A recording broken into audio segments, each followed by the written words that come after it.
ಎಷ್ಟು ವಯಸ್ಸು? ಇನ್ನೂ ಮದ್ವೆ ಆಗಿಲ್ವಾ? ನಿನ್ ಜೊತೆಗಿರೋರ್ದೆಲ್ರದು ಮದ್ವೆ ಆಯ್ತು. ನಿಂದ್ ಇನ್ನೂ ಮದ್ವೆ ಆಗಿಲ್ವಾ?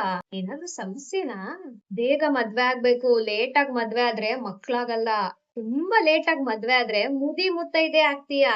ಈ ತರ ಚುಚ್ಚು ಮಾತುಗಳು ನೀವು ಕೂಡ ಕೇಳಿಸ್ಕೊಂಡಿರ್ತೀರಾ? ವಯಸ್ಸಾದವ್ರು, ದೊಡ್ಡೋರು, ಅಕ್ಕಪಕ್ಕದ ಆಂಟಿ ಅಂಕಲ್ಗಳೆಲ್ಲ ಈ ತರ ಮಾತಾಡೋದು ಓಕೆ, ಒಂದ್ ಲೆವೆಲಿಗೆ ಕನ್ಸಿಡರ್ ಮಾಡ್ಬೋದು.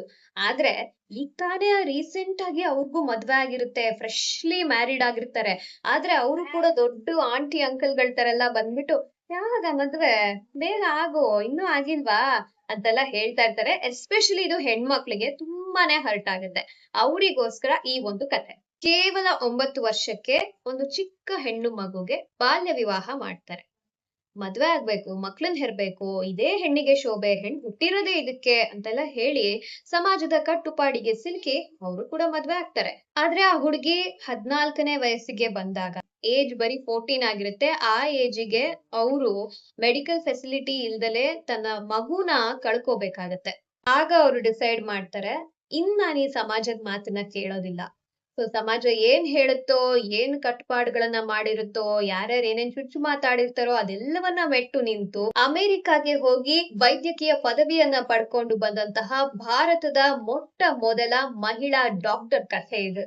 ಹೌದು, ನಾನ್ ಹೇಳಿದ್ದು ಕಥೆ ಮಾತ್ರ ಅಲ್ಲ, ಸತ್ಯ ಘಟನೆ. ಇವ್ರೇ ಆನಂದಿಬಾಯಿ ಜೋಶಿ, ನಮ್ಮ ದೇಶದ ವೆರಿ ಫಸ್ಟ್ ಲೇಡಿ ಡಾಕ್ಟರ್. ಅವತ್ತೇನಾದ್ರೂ ಅವರು ಈ ಸಮಾಜದ ಕಟ್ಟುಪಾಡಿಗಳಿಗೆ, ಇವರ ಚುಚ್ಚು ಮಾತುಗಳಿಗೆ ಕುಗ್ಗ್ ಹೋಗಿದ್ದಿದ್ರೆ ನಮ್ಮ ದೇಶಕ್ಕೆ ಒಬ್ಬ ರೆವಲ್ಯೂಷನರಿ ಲೇಡಿ ಡಾಕ್ಟರ್ ಸಿಗ್ತಿರ್ಲಿಲ್ಲ.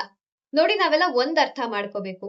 ಮದ್ವೆ ಅನ್ನುವಂಥದ್ದು ಅವ್ರವರ ಪರ್ಸನಲ್ ಚಾಯ್ಸ್. ಅದು ಒಂದು ಡಿಸಿಷನ್ ಅಷ್ಟೇ, ಕಂಪ್ಲೀಟ್ ಜೀವನ ಅಲ್ಲ.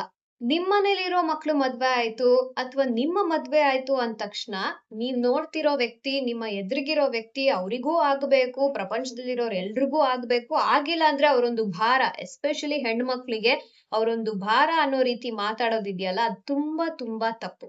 ಹೆಣ್ಣು ಯಾರ ಮನೆಗೂ ಭಾರ ಅಲ್ಲ, ಯಾರ ಹಂಗಿನಲ್ಲೂ ಬದ್ಕೋಳು ಅಲ್ಲ. ತನ್ನದೇ ಸಾಮ್ರಾಜ್ಯವನ್ನ ಕಟ್ತಾ ಇರುವಂತ ಒಂದು ಹೆಣ್ಣಿಗೆ ನೀವು ಮದ್ವೆ ಆಗಿಲ್ಲ ಅಂತ ಒಂದು ಟೈಟಲ್ ಕೊಟ್ಟು ಕೆಟ್ಟ ರೀತಿ ನೋಡೋದನ್ನ ಮೊದ್ಲು ನಿಲ್ಸಿ. ಈ ತರ ಎಕ್ಸ್ಪೀರಿಯನ್ಸ್, ಟಾಂಟ್ಗಳು, ಚುಚ್ಚು ಮಾತುಗಳು ನಮ್ಮ ಕಲೀಗ್ಸ್ ಇಂದ, ನಮ್ಮ ಫ್ರೆಂಡ್ಸ್ ಇಂದ, ಫ್ಯಾಮಿಲಿ ಮೆಂಬರ್ಸ್, ನೇಬರ್ಸ್ ಎಲ್ಲರ ಕಡೆಯಿಂದ ಬಂದಿರುತ್ತೆ. ನಾನು ಕೂಡ ಇದನ್ನ ಎಕ್ಸ್ಪೀರಿಯನ್ಸ್ ಮಾಡಿದೀನಿ. ವಿಡಿಯೋ ಇಷ್ಟ ಆಗಿದ್ರೆ ಶೇರ್ ಮಾಡಿ, ಅಂಡ್ ನಿಮಗೂ ಕೂಡ ಈ ತರ ಎಕ್ಸ್ಪೀರಿಯನ್ಸ್ ಆಗಿದ್ರೆ ಎಸ್ ಅಂತ ಕಾಮೆಂಟ್ ಅಲ್ಲಿ ತಿಳಿಸಿ.